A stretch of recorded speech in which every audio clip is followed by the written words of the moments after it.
Continuando con las clases de inmunología, vamos con la clase número 5 que corresponde a la patología de la respuesta inmune. Hasta ahora hemos visto solamente lo normal, es decir, cómo sea una respuesta inmune normal. Ahora vamos a ver cuáles son los procesos principales que van a llevar a la aparición de alteraciones en la respuesta inmunológica. Primero hay que tener claro que el sistema inmuno tiene que existir en un equilibrio entre la respuesta y la regulación de esa respuesta. ¿Okay? Cuando tenemos un desequilibrio hacia el lado negativo de la respuesta, entramos en alergia, y cuando entramos a un exceso de respuesta o hacia el lado positivo de esa respuesta, entramos en lo que se llama hipersensibilidad. Existen diversos conceptos donde tenemos que estar claros. La respuesta inmune puede ser tolerante, es decir, la tolerancia no es más que la capacidad del sistema inmunológico de adecuarse a la presencia de ciertos antígenos con una respuesta adecuada y regulada. Si esta respuesta es exagerada en negativo, entonces entramos en alergia, es decir, ausencia completa de respuesta inmunológica ante estímulos antigénicos. Por el otro lado, si esta respuesta inmune se hace muy exagerada, se pierde el control, entramos en lo que es la hipersensibilidad o la autoinmunidad. Repitiendo los conceptos, tenemos que la tolerancia es la falta de respuesta inmune a la estimulación antigénica. Esta es una tolerancia, puede ser una falta de respuesta normal. Alergia es la falta de respuesta inmune frente a un antígeno. La autoinmunidad es falla en los mecanismos de tolerancia, y la hipersensibilidad no es más que una respuesta inusual, desproporcionada frente a sustancias que no son infecciosas o invasivas y que para la mayoría de los individuos son inocuas. Ahora, ¿cómo se da la tolerancia? La tolerancia es un mecanismo que debe estar normalmente en el organismo, porque si no, tuviéramos una respuesta exagerada y persistente a todas las condiciones que se dan en la economía del organismo. Tenemos mecanismos de tolerancia central y tenemos mecanismos de tolerancia periférica. Los mecanismos de tolerancia central son la selección positiva y negativa que estudiamos cuando hablamos del timo, que se da en los linfocitos T y en los linfocitos B en la médula ósea, la presencia de los genes AIRE y FOXP3, y los mecanismos de tolerancia periférica, donde tenemos la delección, la ignorancia, la supresión y la inhibición clonal.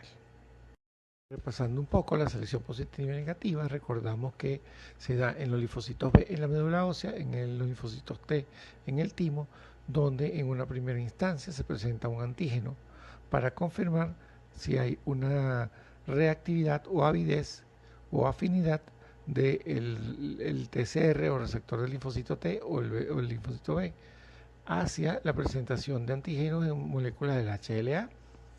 Si esta afinidad es positiva, es decir, si hay una afinidad comprobada, entonces pasa a una segunda fase, que es la selección negativa. Si este TCR no tiene ningún tipo de afinidad o no presenta ningún tipo de avidez, entonces pasa a apoptosis, ya que es un linfocito T o B inservible. En la segunda instancia, que es la selección negativa, en este caso se presenta un autoantígeno. Si este autoantígeno genera una afinidad del TCR, se considera que ese linfocito T o B es autorreactivo y entra en apoptosis. Por el contrario, si este autoantígeno que se presenta no genera ningún tipo de afinidad o avidez entre el TCR y la HLA, entonces se considera que el linfocito T está capacitado para salir a la periférica y ejercer sus funciones en la sangre. Los mecanismos de regulación son los genes reguladores, donde tenemos el gen AIRE, que significa Autoimmune Regulator, y los genes FOXP3. Estos genes son capaces de, cuando están presentes y hay la unión entre una célula presentadora de antígeno y el TCR, pero existe el FOXP3, entonces el TCR y la célula presentadora de antígeno van a inhibir la presentación antigénica. Va a haber una inhibición de la citotoxicidad, hay una deprivación de citoquina y la liberación de citoquinas inhibidoras. Por su lado, el gen AIRE lo que va a hacer es que va a permitir la expresión de algunas moléculas que son capaces de generar autorreconocimiento entre el linfocito T y la célula presentadora de antígeno, inhibiendo a sí mismo la respuesta inmunológica. Estos mecanismos están complementados por lo que son mecanismos de tolerancia periférica. Entonces, lo normal es que una célula presentadora de antígeno haga contacto o sinapsis inmunológica con un linfocito T, y este linfocito T, al reconocer todo, entonces hay activación y activación de la respuesta inmune. Un primer proceso que vamos a nombrar es la ignorancia inmunológica. En este caso hay una barrera anatómica o fisiológica que no permite la unión de la célula presentadora de antígeno y el linfocito T, como puede suceder, por ejemplo, en las meninges, en la placenta, en el ojo. Estos son lo que se llaman los santuarios inmunológicos. El otro proceso es la selección clonal. En este caso existe un receptor que se llama Fas, con su contraparte que es el Fas ligando. Cuando este receptor está presente, entonces la célula linfocito T no se activa, sino que entra en apoptosis, ya que es capaz de entender que puede ser autorreactivo. El otro proceso es la inhibición clonal, donde tenemos que existe un receptor inhibidor, como por ejemplo en el caso del ejemplo el CD152, que lo que hace es que le indica al linfocito T que esta célula, este antígeno que está presentando es un autoantígeno, y entonces no existe activación del linfocito T. Y el último proceso es la supresión clonal, donde existe una célula externa, un agente externo que es capaz de regular esta respuesta inmune. En el caso más singular que hay, el caso más conocido, es entonces la presencia de los linfocitos T CD25, CD4-CD25, que son los linfocitos T reguladores. Acá tenemos algunos mecanismos efectores de los linfocitos T reguladores y algunos mecanismos de regulación del linfocito B.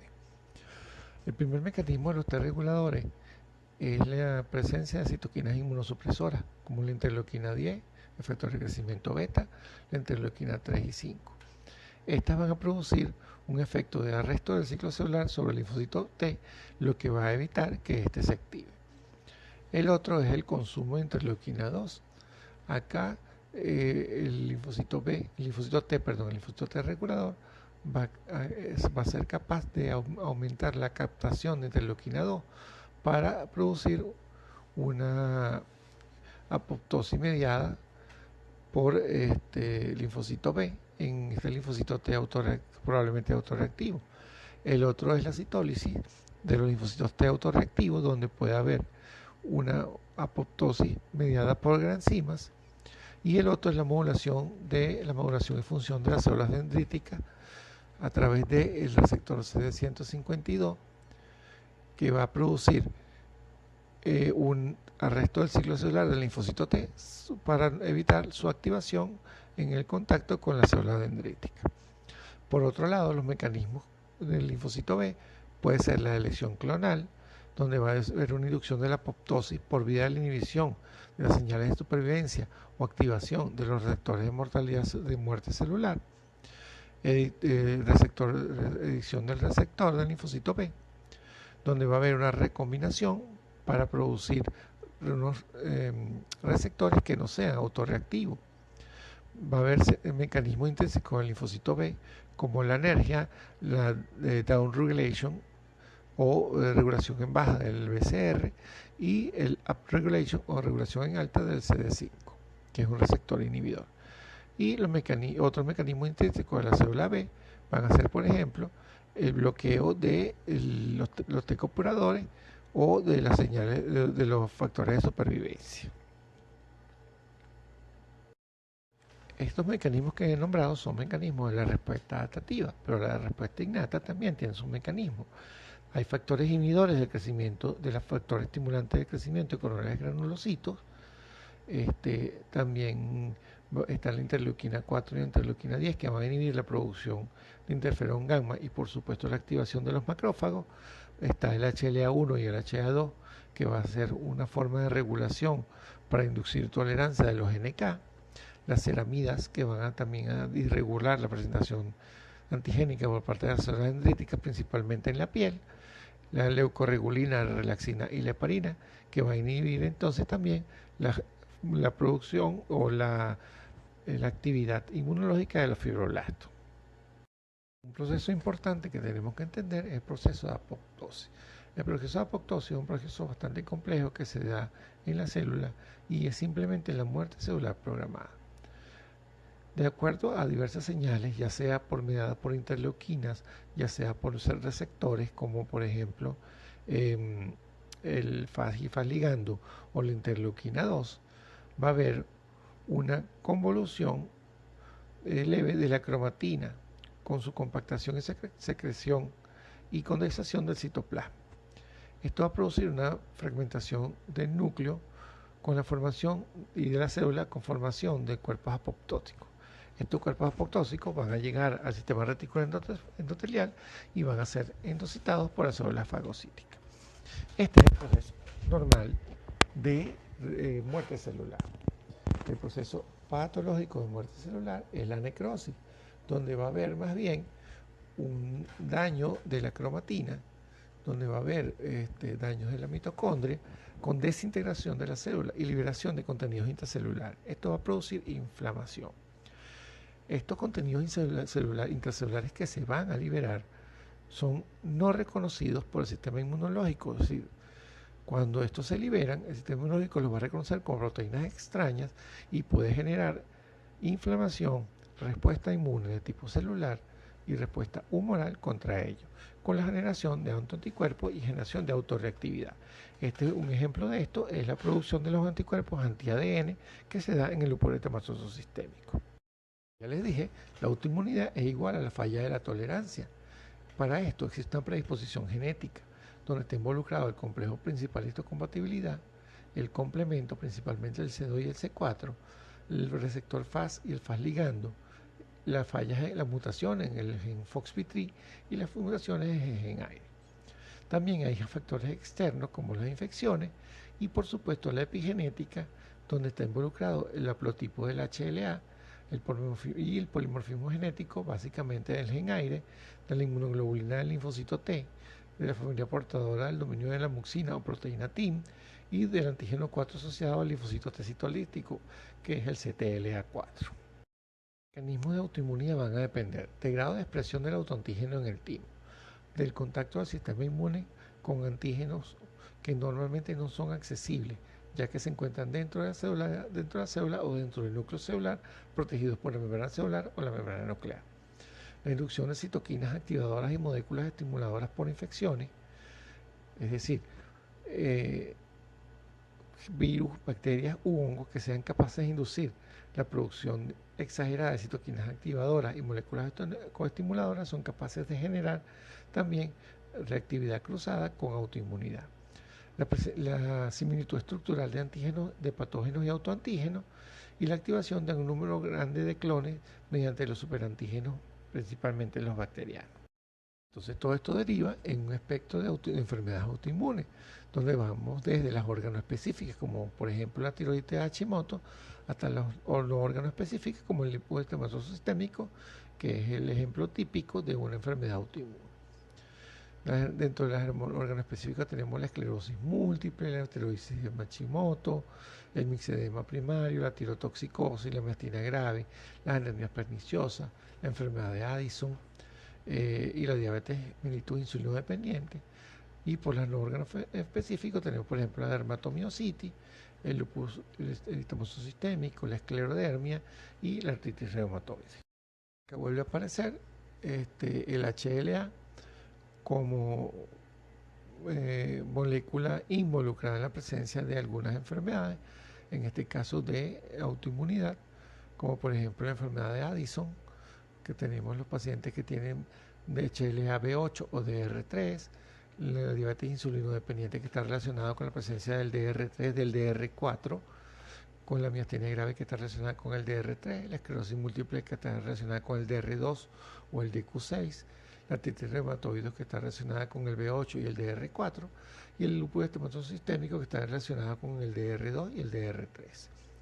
Por otro lado tenemos entonces algunos loci genéticos asociados con enfermedades autoinmunes.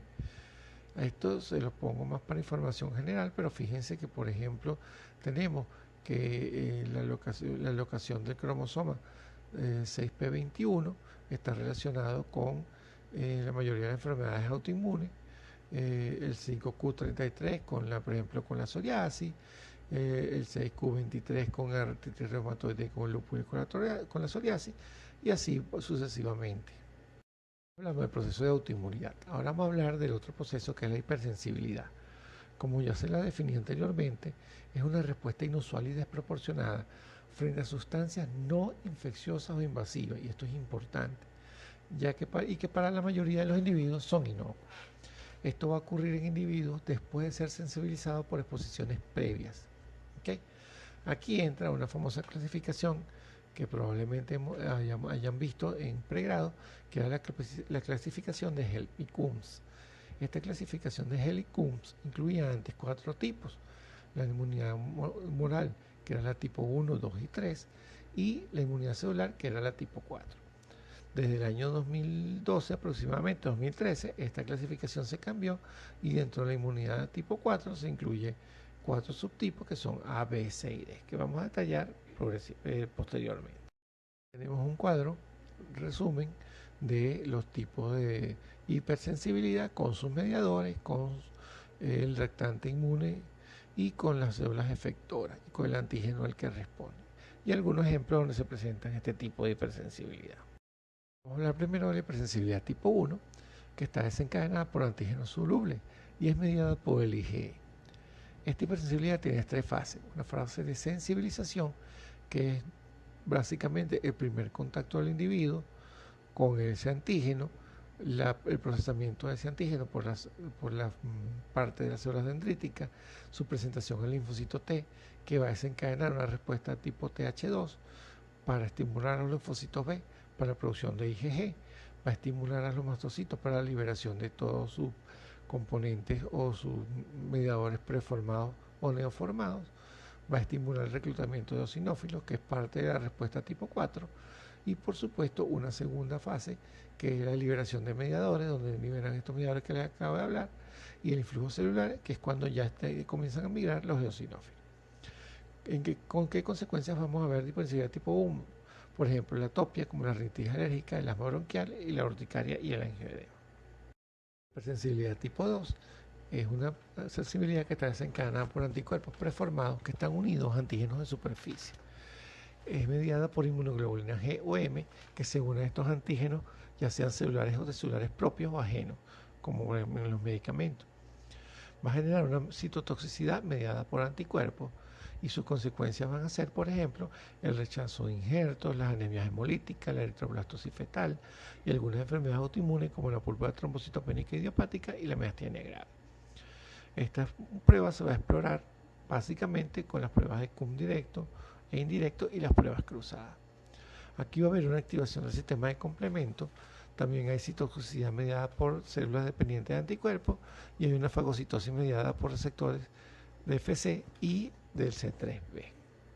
Tenemos los mecanismos de la hipersensibilidad tipo 2, donde tenemos entonces la citotoxicidad mediada por complemento, donde tenemos en la columna B o en el cuadro B, vamos a tener lo que es la citotoxicidad celular dependiente de anticuerpos, y donde tenemos en la última parte, vamos a tener la citotoxicidad mediada por receptor FC y el C3b.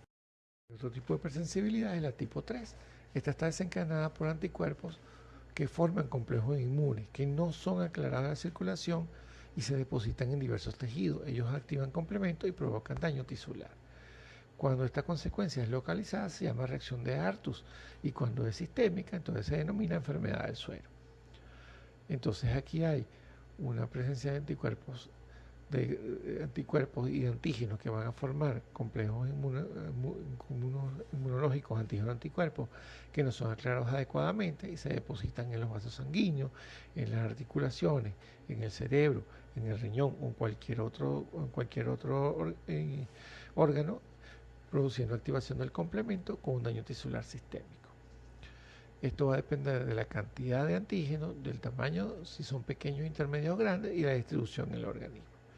El fenómeno de Artus o reacción de Artus no es más que la inyección de un antígeno subcutáneo intradérmico que va a producir una reacción entre 4 y 6 horas con edema, enrojecimiento y inflamación. Este tipo de respuesta o este tipo de hipersensibilidad se va a explorar entonces con determinación de complejos inmunes y con la actividad del complemento. Acá tenemos un esquemita donde tenemos que esos complejos inmunes, antígeno anticuerpo, pueden ser reconocidos o engancharse al receptor FC para reclutamiento de monocitos y neutrófilos con activación de fagocitos, liberación de enzimas lisosomales que va a llevarnos a necrosis. Por otro lado, el complemento también va a producir factores quimiotácticos, van a reclutar a neutrófilos y monocitos, pero también va a generar anafilotoxinas que pueden liberar aminas vasoactivas como la histamina, que van a producir vasodilatación y edema. ¿Okay? Por otro lado, la agregación plaquetaria, la activación del factor de Hageman puede producir microformación isquema, microtromboformación isquemia y también la activación de las quininas que va a llevar a vasodilatación y edema. Y esta isquemia va a agravar la necrosis que ya tenemos presente. La hipersensibilidad tipo 4, que es la mediada por células. Antiguamente, esta es una reacción inmunitaria mediada por células en la que una célula efectora final era el macrófago activado. Los linfocitos estaban específicamente sensibilizados y la respuesta es tardía. A partir del año 2010, entre 2010 y 2013, entonces se modificó esta clasificación y esto es una reacción inmunitaria mediada por diversas células. La respuesta sigue siendo tardía y es de 4 tipos, de tipo A, B, C y D. La hipersensibilidad tipo 4A está desencadenada por antígenos que son procesados o por estimulación directa del linfocito T. Los mediadores son las perforinas y las granzimas y el efector es el macrófago. Esto se ve, por ejemplo, en la dermatitis de contacto y lo que vemos cuando colocamos la tuberculina en el PPD. La hipersensibilidad tipo 2B está desencadenada por antígenos procesados o por estimulación directa del linfocito T con mediadores tales como la interleuquina 5, 4 y 13, es decir, que una respuesta básicamente TH2, el efector es eosinófilo, y lo vamos a ver, por ejemplo, en el eritema pemphigoide macular con eosinofilia, en la dermatitis atópica y en el asma bronquial y rinitis alérgica en sus fases tardías. La hipersensibilidad tipo 4C está desencadenada por antígenos asociados a la célula o estimulación directa al linfocito T. Acá los mediadores van a ser interferón gamma y el factor de necrosis tumoral alfa. Es una respuesta básicamente TH1. El efector final va a ser el linfocito TCD8 y lo podemos ver en las dermatitis de contacto, en el eritema pemphigoide macular, el exantema buloso y el pemphigoide. La hipersensibilidad tipo 4D está desencadenada por antígenos procesados o por estimulación directa del linfocito T. Los mediadores van a ser el CXCL8, el factor estimulante de crecimiento de glóbulos, granulocitos y macrófagos, y la interleuquina 17. Aquí el efector final va a ser el polimorfo nuclear y lo vamos a ver básicamente en el pemphigoide y en la enfermedad de Vicente. Tenemos unos ejemplos, como por ejemplo la dermatitis de contacto con el látex, que también se puede dar como respuesta a micobacterias, hongos, protozoarios y parásitos, a rechazos de injertos y de sensibilidad cutánea. En el caso de alergia níquida, donde hay una hipersensibilidad estimuladora para algunos anticuerpos que pueden unirse a receptores celulares de otras sustancias, como las hormonas, produciendo un efecto de esta sustancia, como sucede, por ejemplo, en la tiroiditis autoinmune. La evaluación de las reacciones de tipo 4 puede ser por diversas pruebas, y eso va a depender del tipo de reacción que estemos estudiando. Entonces, las pruebas de hipersensibilidad tardía son las que son las pruebas de elección para el estudio de esto, como son las pruebas intradérmicas y las pruebas de parche. Dentro de las pruebas intradérmicas contamos con el PPD. Culminar las 5 clases que ya hemos hablado de inmunología básica, entonces les dejo este pensamiento de Baruch Ben-Serraf que dice: estudiantes, aléjense de los caminos trillados, no sean temerosos de cuestionar los dogmas establecidos, de atreverse a lo imposible y de buscar lo inesperado. Espero que estas clases les hayan servido de algo y nos estaremos viendo. Adiós.